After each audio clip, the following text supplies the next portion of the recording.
Hello, y'all. Welcome to another video. This is on functions and inverses, particularly on like shifting and other, I'll say maybe, and other functions, right? We're kind of expanding from just the regular functions of like a parabola or something like that. We're gonna go somewhere big, somewhere else instead. I will say this is like the start of function operations and inverses pi slice in Alex, right? So it is going to be different, even though it's among the same module as or so far as I'm in this class we're doing right now. We might change it as like the I reuse this video or something like that. But yeah, we're in the same module, but it might be a different pi slice in Alex there. So just kind of letting you all know that. Okay, so what are we talking about? We're talking about shifting any function now. And just like we did with parabolas, we would start with what we call a parent function, and then we do add and subtracting depending on these numbers we have inside or outside the main meat of the function. Now, when we had things like f of x is equal to x squared or parabola-like things, um, the main meat was the thing inside the square. So let's draw this parent function here. For some reason, my pen's deciding not to draw today. There we go. So let's start with this parent function. I don't have to do a full graphing of it, but I know that my parabolas look like this as a parent function here, right? Well, what happens when we do a graph of a parabola that has an x plus 3 squared and a minus 7 squared? You've seen this in prior videos now. What do? We would shift left 3 because of this, and then we would shift down 2. Shift down 2, like that. So if I was to go, let's do this the fun way. 1, 2, 3, down 7, by the way, not down 2. That's supposed to be a 7. Use your imagination, guys. You guys know what you mean. 1, 2, 3, 4, 5, 6, 7. So what would I do here? I start with my parent graph. This is a way to do it. You can literally copy this and then shift 3 and shift down 7. Bing bada boom, that is your new graph. So nothing really changing there, right? We've done some problems like this already. What if we had a different starting point of a function though, right?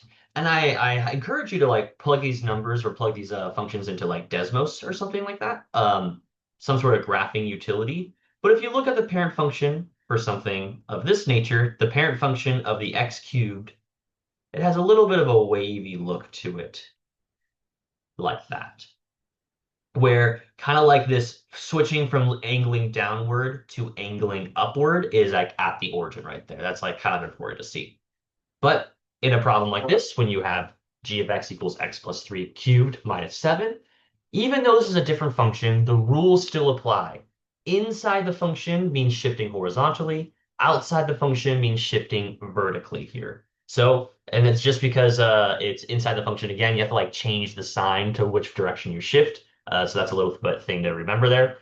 Here I see a plus 3. So this again means shift left 3. And here I see a minus 7. So I'm going to shift down 7.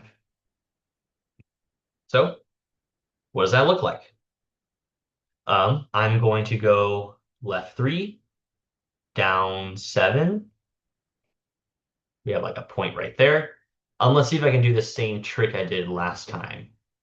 Let me try that so I can capture. I want to capture the arrow parts as well. Paste.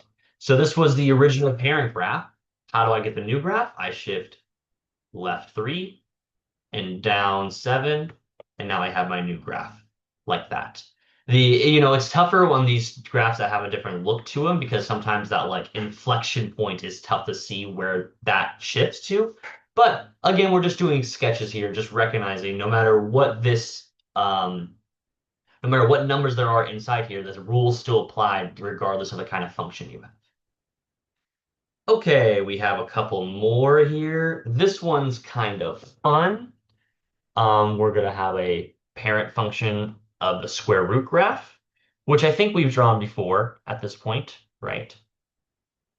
So we have the square root function looks something like this. It just has a stopping point at the origin and moves around. Here we have another square root function where there's a number inside the square root and a number outside the square root. So what do? I have a shift horizontally, particularly this is a shift right of 2, and I have a shift up of 4. So let's see what happens or how it looks. What's the process when you draw something like this?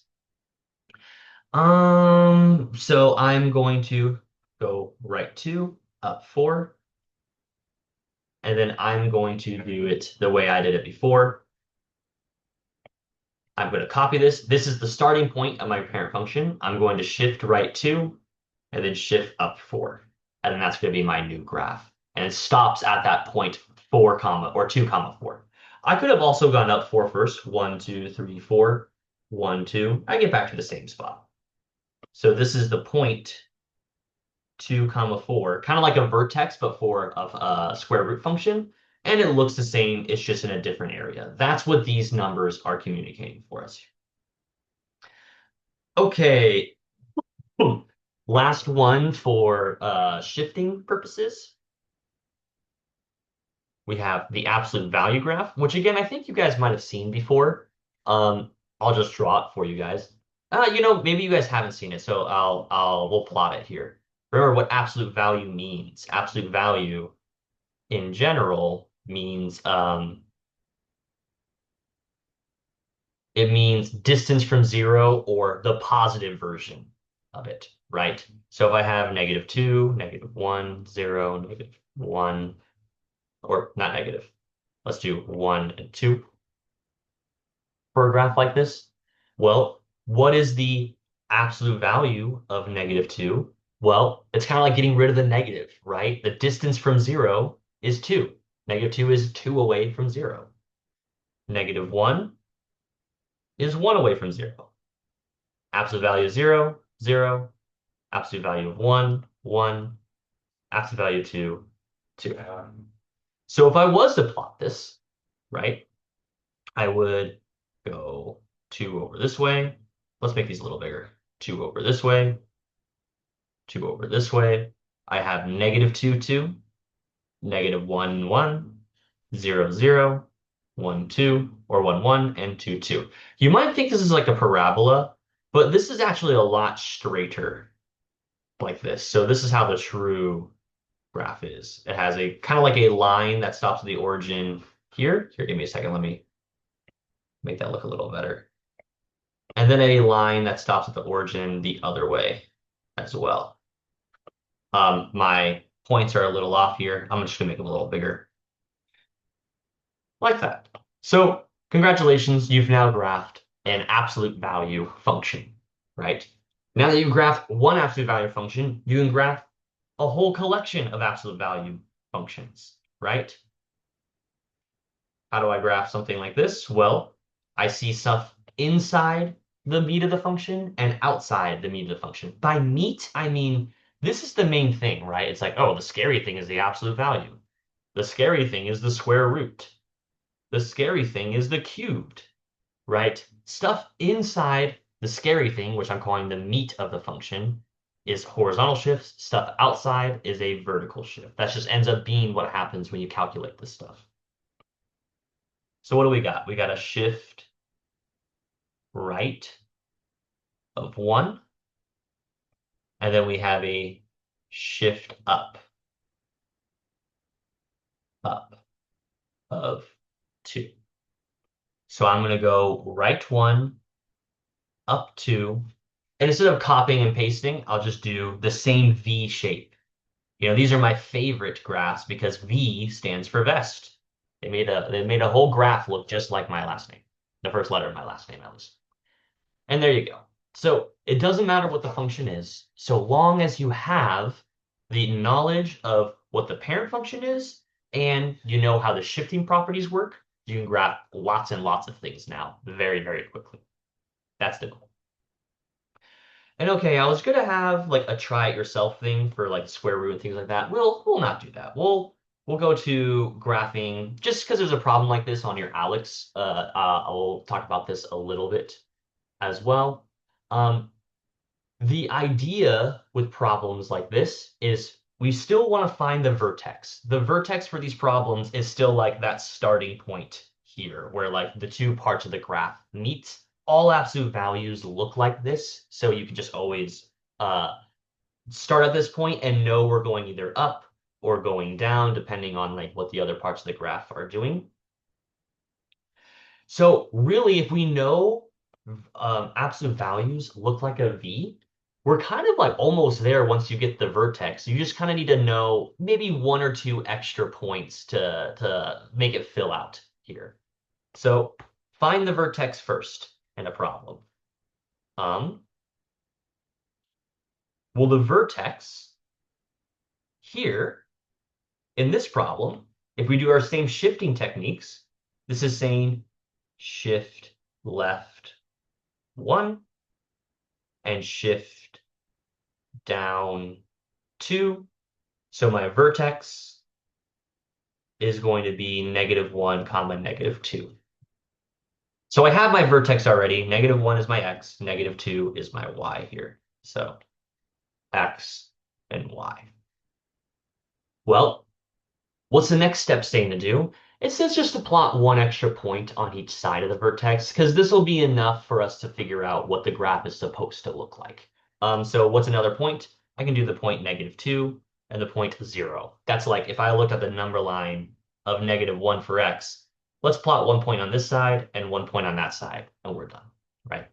So let's plug -2 in. We have 3x plus -2. Oopsies. 3, -2 plus 1 minus 2. This is 3 times the absolute value of -1 minus 2. What's the absolute value of -1? That is just 1. So 3 times 1 is 3 minus 2, or 1. And then similarly for, oh, sorry, this is a -3 as well. So -5. We'll look at this again. This is -3 times, and then I plug in -2. So even though the absolute value gets rid of this -1, we still have a negative on the outside there. All right, and now let's plug in 0. 0 plus 1 minus 2, -3, absolute value is 0, or absolute value of 1 minus 2. This is -3 minus 2, or -5. So I have another point of -5 here. So if I'm wanting to plot these points like so, I have -1, -2 is my vertex. I have -2, -5 is my one point, and 0, 5 is my other point. Because I know that that absolute values look like a V shape, right? That's the parent function. So all functions look like this. They might be upside down, they might be like skinnier, but they're all going to be V shapes. My new graph is going to look something like this. Emanating from the vertex as an upside down V, which, fun fact, we had a negative on the outside, just like for parabolas, that changes it to be an upside down graph instead of like a right side up one, like that. And that's going to end it off for here. Just want to do a quick video on like different kinds of graphs as well. So these hopefully shouldn't be too bad. But again, at the time of making this video, you guys are probably focusing on the prior PySlice to begin with. So watch this video just to get a little bit ahead, and that these homework problems will open up soon. Thanks for watching, guys.